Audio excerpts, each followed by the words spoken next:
अब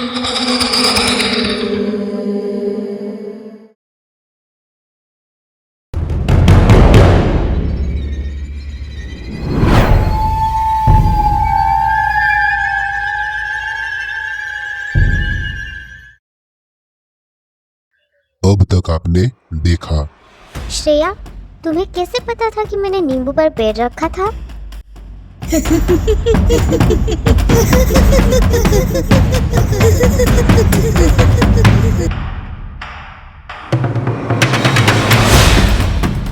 अब आगे। श्रेया की लाल आंखें देखकर मेरी डर जाती है।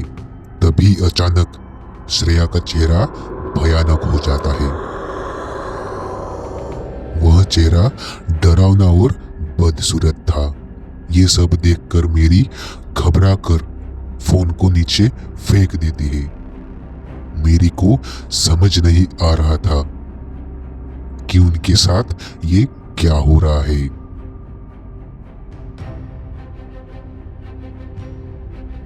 मेरी दौड़कर दरवाजे की ओर गई।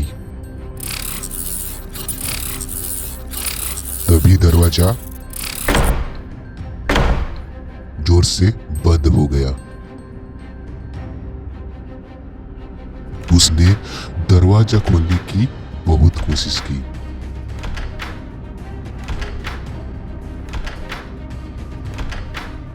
लेकिन दरवाजा नहीं खुला। डर के मारे मेरी एक कोने में जाके बैठ जाती है। मेरी अब कांप रही थी।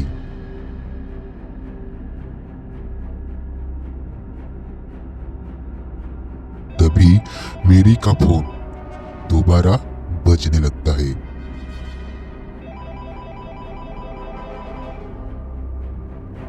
उसने हिम्मत करके फोन की ओर अपने कदम आगे बढ़ाए। मेरी ने फोन उठाकर देखा तो उस पर श्रेया का कॉल आ रहा था।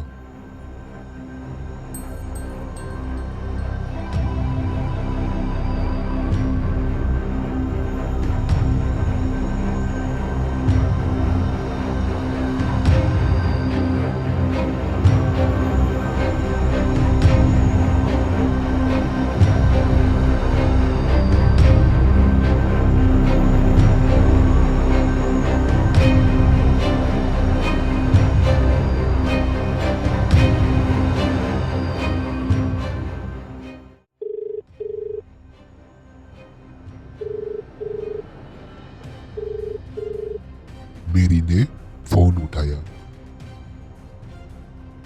मेरी डरे हुए आवाज में बोली, हेलो हेलो मैरी, 2 दिन से मैं कॉल ट्राई कर रही हूँ, तुम्हारा फोन बंद क्यों आ रहा है? अच्छा सुन, मैं और लिसा कल सुबह के ट्रेन से वापस हॉस्टल आ रहे हैं। लिसा की माँ बिल्कुल ठीक है, तुम परेशान मत होना, ठीक है? श्रेया, हम दोनों ने अभी 6 मिनट पहले तो फोन पर बात की थी ना, तो तुम ऐसा क्यों बोल रही हो कि मेरा फोन 2 दिन से बंद आ रहा है? नहीं मेरी, इससे पहले हमारी कभी बात नहीं हुई, लेकिन हाँ, मैं तुम पर 2 दिन से कॉल कर रही थी, लेकिन तुम्हारा फ़ोन बंद आ रहा था। लेकिन तुम ये क्यों कह रही हो कि हमारी 2 बार बात हो चुकी है? मैंने तो अभी तुमसे बात की, वो भी एक ही बार।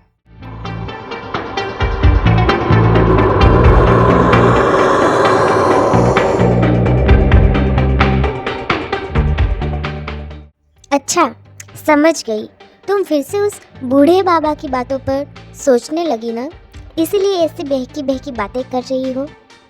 मैं सच बोल रही हूँ श्रेया, हमारी इससे पहले 2 बार बात हो चुकी है।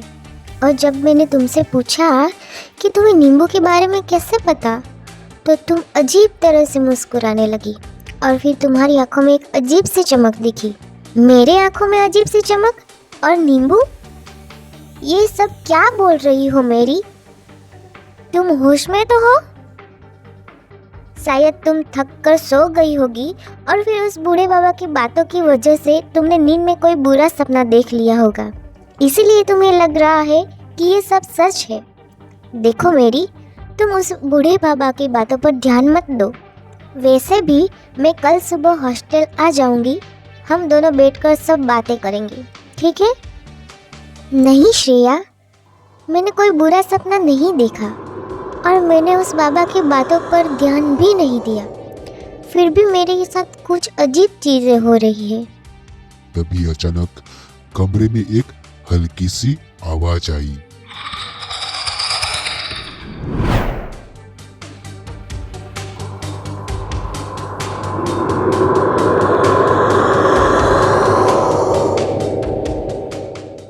हेलो मेरी, क्या बोल रही हो? तुम्हारी आवाज़ ठीक से सुनाई नहीं दे रही है। मेरी, शायद तुम्हारे फ़ोन का नेटवर्क नहीं आ रहा है। तभी अचानक श्रेया का फोन स्विच ऑफ हो जाता है। लो, इसे भी अभी बंद होना था। लिशा, मेरे फ़ोन का चार्जर कहाँ पर रखा है? वही टेबल पर पड़ा होगा। अच्छा ठीक है।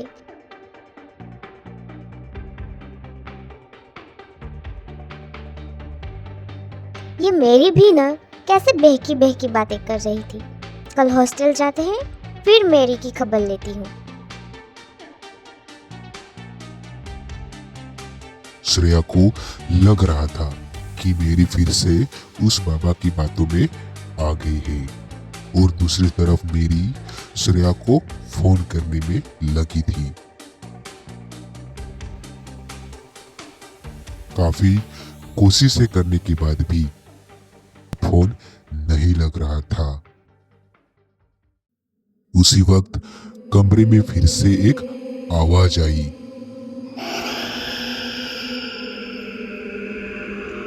तभी खिड़की में से एक अजीब छाया दिखा।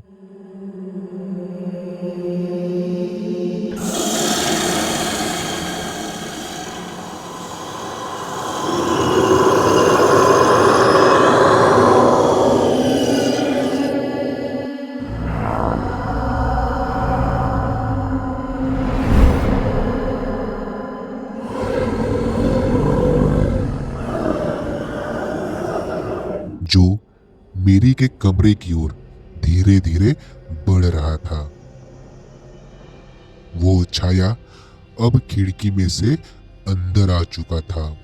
मेरी ने देखा कि जिस चेहरे को उसने फोन के स्क्रीन पर देखा था, वही भयानक चेहरा वाली महिला अब उसके सामने थी। मेरी डरे हुए आवाज में बोली, कौन हो तुम और मुझे क्यों परेशान कर रही हो? मैं तुम्हें लेने आई हूँ मेरी। तुम्हें अब मैं अपनी दुनिया में लेकर जाऊंगी, जहाँ से वापस आने का कोई रास्ता नहीं है। मुझे छोड़ दो, मुझे छोड़ दो, जाने दो मुझे।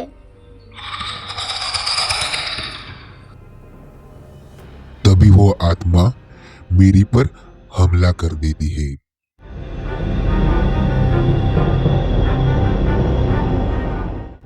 मेरी की चीख कमरे में गूंज उठी, लेकिन किसी ने भी उसकी चीख नहीं सुनी।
अगर आपको यह स्टोरी अच्छी लगी तो हमारा चैनल मिथिसाइज टून्स सब्सक्राइब करना ना भूलें।